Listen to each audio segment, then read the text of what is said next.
these witnesses. Representative Giarrusso. Thank you, Madam Chair.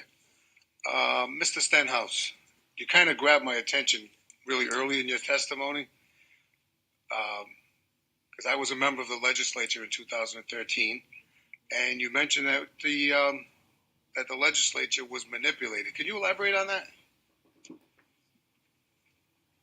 The bill that originally came out of this committee, out of the House committee, called for an economic development plan.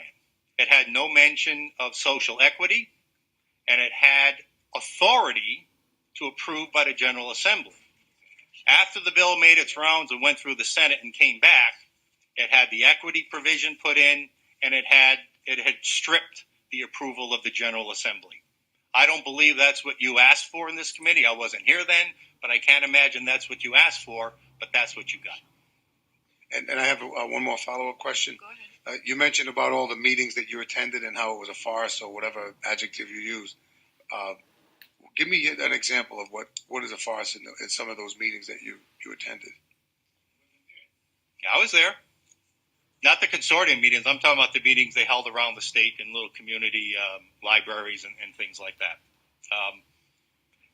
They presented these very utopian ideas of these walkable, like the growth center description you heard earlier, these nice walkable, green, high-density neighborhoods and how everybody thinks they're so great and all that. And there wasn't much to argue with there because they weren't mentioning mandates and property tax hikes, and they weren't, which by the way are part of the plan. They weren't mentioning HUD mandates. They didn't mention any of the things of local sovereignty being lost. They didn't mention any of that. So to then come back and to say, well, we did all these meetings and the public supports it, they didn't tell us what the plan was all about. That was one of the deceptions. They just put out this very utopian vision that's very hard to argue with, but in reality, it can't happen that way. So that's the basis for that remark. Thank you. Thank you, Madam Chair.